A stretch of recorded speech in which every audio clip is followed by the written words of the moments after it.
Oh my God, I can't believe it's not butter. And of course, by butter, I mean reality, because whoa buddy, I fangasmed hard over this fiction. Come on, a hero who's Scottish and atypical in the brain game? A kick-butt heroine who's all screw society cause her craptastic past broke her give-a-duck? Yes, please, more, thank you. Beth is a widower. Ian is seemingly cuckoo for Cocoa Puffs, and Ian wants Beth. He's a hero in pursuit, she is an ain't nobody got time for that heroine, and bam! Their story gets a rollin' when some dude asks Ian for a bride analysis on Beth. And of course, our hero's response is, nah man, she's too good for you. So, of course, Ian asks Beth to marry him. After all, the data proves that she would make an excellent wife. Great plan there, Skippo. Beth says nope, hops a boat to France, Ian follows, and much shenanigans ensue. These shenanigans include, but are not limited to, dead body figure it out, and lots of rejected marriage proposals. Beth wants a love marriage this time around, and Ian's mental state makes him about the only hero in romance land with a legitimate claim on the I can't love cliche. Explain to me what loving feels like, Beth. I want to understand.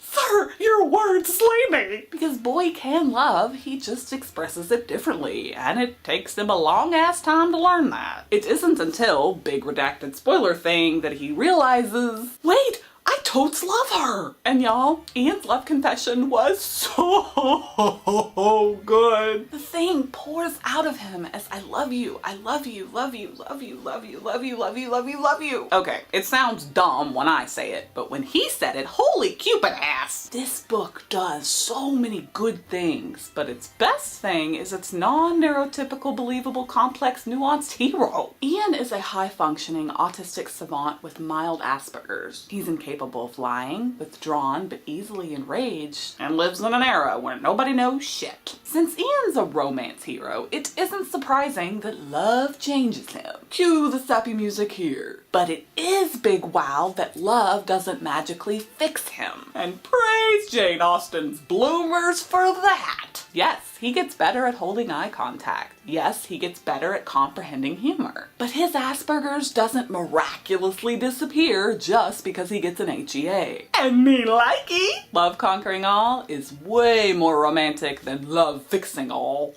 Do you mind my madness? Even if you're right that I can contain the rages, I will always be mad. I won't get better. I know.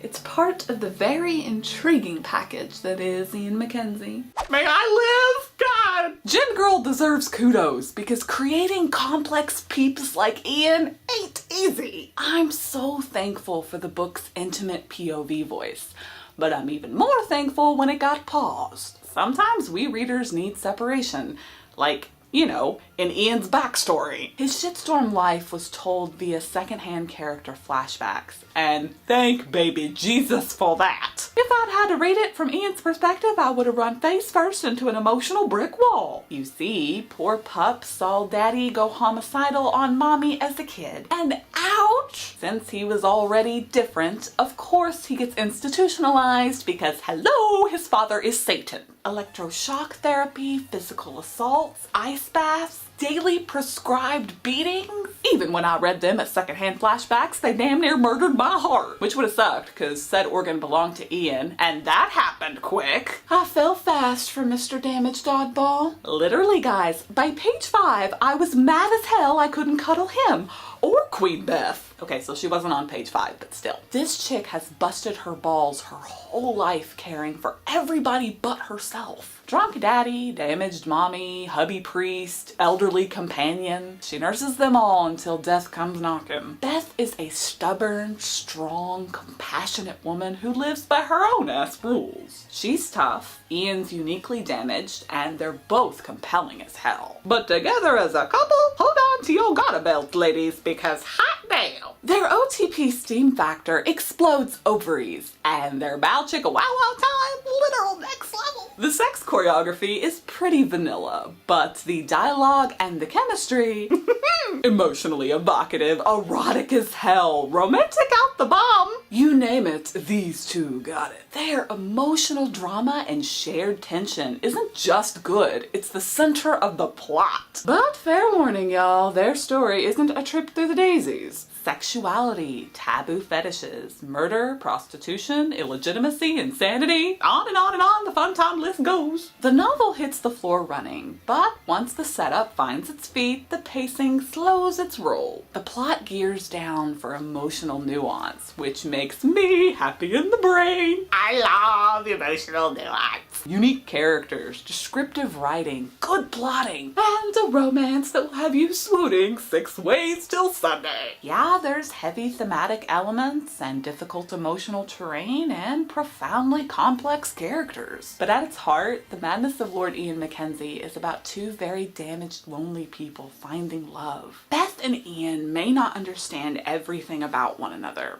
After all, she's neurotypical and he isn't. But this is a couple who works together to build a relationship that is stronger than the limitations of the body. Theirs is a love story of the mind, not the brain.